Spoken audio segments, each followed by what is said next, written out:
First and foremost, I've been telling you how Joe Biden is just a puppet for the Obamaites and the Clinton cartel. He's actually doing press conferences with a teleprompter in front of him. But just to give you a little laugh, watch what Joe Biden did just the other day. To fund Social Security and eliminate Obamacare in the middle of a pandemic. End of quote. End of quote. So he read in the teleprompter where a little bracket it says end of quote. They were like telling him that's the end of the quote. He read his instructions like it was part of what he was saying. The guy's losing it. He's not losing it. He's lost it. And let's take a look at when he's looking at, you know, a teleprompter. Now, Trump gets up there every day, constantly, for press conferences, and he doesn't have a teleprompter. He doesn't have notes. He just stands there and wings it, takes Q&A, goes nuts. Okay, here's Joe Biden reading the end of quote, and now watch him here, struggling once again with his teleprompter. I would like to know, what will your administration do to help them give them that chance? Thank you. Let's move it up here. You know, there used to be a basic bargain in this country. Move it up here, the teleprompter, please. I'm trying to act like I'm talking off the cuff, and you're not showing me the teleprompter. Move it up, please, okay?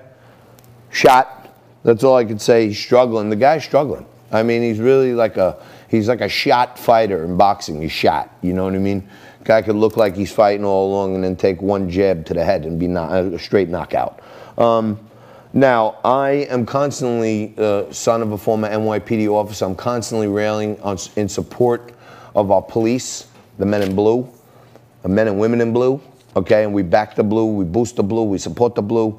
But I can tell you this, Bill de Blasio has defunded the police here in New York and the New York City Council to the tune of $1 billion, okay? Yes, $1 billion, okay? And now the sharks with laser beams are coming after future cops because they canceled a whole class, a whole academy that was coming in. At the same time, veteran cops who could have retired years ago but were staying on because they want to fight for their city, they're retiring. So people are retiring early because they can't take it anymore. And they're not letting new cops come in. And it leads to these Democratic policies, put the lowest number of cops on the streets in years, and this is across the country, and crime is up 166%. So think about that, okay? Lots of other crazy crap going on. You know, the big fight is at hand. They're investigating now the new head of the Postal Service. They're saying he's taking away mailboxes. That was debunked. They said he's removing sorting machines. That was debunked. But now they're calling him in for an investigation because he might have done a campaign. You know, all this stuff with, you know, they're trying to force mandatory universal mail-in balloting, okay? And take a look at this dude, Jared Stepman, put this tweet out there. My parents, who live in California, just received my voting ballot. I haven't lived in California for 10 years. This mass mail-in election is going to go great. The thing got, you know, 29,000 retweets, 63,000 likes, so this is widely shared stuff here.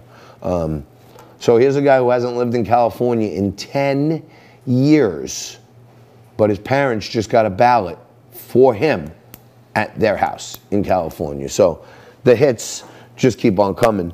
And then, you know, on top of Joe Biden saying that he wants to go along with AOC and Kamala Harris on the Green New Deal, on top of Joe Biden saying that his tax and economic plans will raise taxes on 82% of Americans to the tune of $4 trillion out of your pocket, okay, raise the corporate tax from 21% to 35% again, nearly a 65% increase in corporate taxes. So all that money's going to run offshore. And then on top of that, wants us to have no borders, man. Come on, man. We can't have borders. He wants to give amnesty to people here. And his immigration amnesty plan could lead to as one paper put it, astronomical 77 million migrant influx. So we're a country of, I don't know, 350, 400 million, and they're talking under Joe Biden, we're going to increase our taxes by 60%. We're going to get rid of trains, planes, automobiles, fossil fuels, and fracking, okay? And then we're going to let in every migrant in the world who wants to come this way, to the tune of 75 million people who come here over the next 4 years. So we're going to allow migrants to be 25% of our, basically, of our population, and we're going to get overtaxed. We're going to get rid of oil. We're going to get rid of fracking. We're going to get rid of trains, planes, automobiles. We're going to go to solar and windmills. We will be literally going in a regressive way in society if these people win, okay? And Trump, he's over there saying that next year's recovery will be the best ever, unless, of course, a sleepy person becomes president. So I think we know what he's talking about when he says, unless a sleepy person becomes president. So, biggest and fastest financial recovery in history. Next year will be the best ever, unless a very sleepy person becomes president and massively raises your taxes, in which case, crash.